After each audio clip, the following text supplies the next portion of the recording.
Sa ika-18 taon ng paghahari ni Haring Jungjo, 1794, pinalawak ang Hwasong Temporary Palace. Ang mga kampo ng militar ay itinayo sa kaliwa at kanan ng Sinpoonglu, ang pangunahing tarangkahan. Ang timog ay tinawag na Namkunyang, at ang hilaga ay tinawag na Bokkunyang.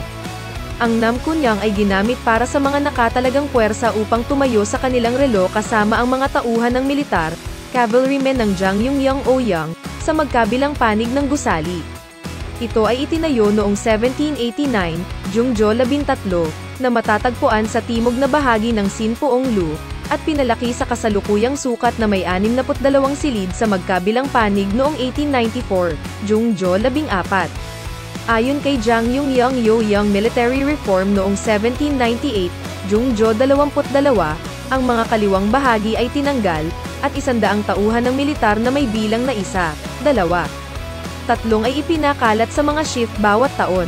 Noong 1785, muling inayos ni Haring Jungjo ang sistema ng militar at itinatag ang Royal Guard. Isang unit ng Royal Guard na ito ang inilagay sa Hwasong Fortress noong 1793, at isang garrison na gusali ang itinayo sa bawat gilid ng pangunahing tarangkahan, ang Sinpoonglu. 2 garrison na gusali tulad ng Namkunyang at Bokkunyang ay itinayo sa bawat gilid ng pangunahing tarangkahan, Sinpoonglu. Ang Namkunyang ay isang gusali kung saan ang mga sundalo ng Jangyungyang ang kampo, ang personal na bantay ng hari, ay nakatalaga. Nakapwesto dito ang Royal Guard ni King Jungjo. Jangyungyang Ouyang militar, gumanap ang papel na protektahan si Hwasong hanggang hindi lamang noong ang hari ay bumaba sa Hwasong hanggang, kundi pati na rin sa pang-araw-araw na buhay. Ang pagsusulit ay gaganapin 2 beses sa Tagsibol at Taglagas, at ang sundalong nangunguna sa ranggo ay agad na napromote sa opisyal na posisyon. Tulad nito, ang mga espesyal na benepisyo ay ibinigay sa kanila. Itinatag ni Haring Jungjo ang maharlikang gwardya upang sumagisag sa kanyang makapangyarihang autoridad ng hari. Ngunit ang maharlikang bantay ay binuwag noong 1802, 2 taon pagkatapos ng kamatayan ng hari. Isa ito sa 2 garrison ng militar sa pansamantalang palasyong ito.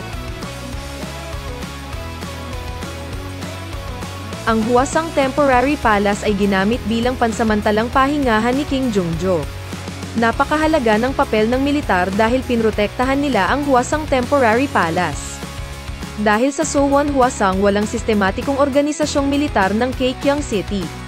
Ang kabisera ng Joseon Dynasty ang pagtatatag at pagsasaayos ng sistemang militar top priority sana kasama ang pagtatayo ng Suwon Hwasong Fortress at Hwasong Temporary Palace. Ang organisasyong militar na nagpoprotekta sa Suwon Hwasong Fortress ay kailangan para sa panlabas na pagtatanggol o pag-atake. Habang ang organisasyong militar na nagpoprotekta kay Hwa ay kumanta ng Temporary Palace ay kailangan para protektahan ang hari bilang personal na bantay ng hari.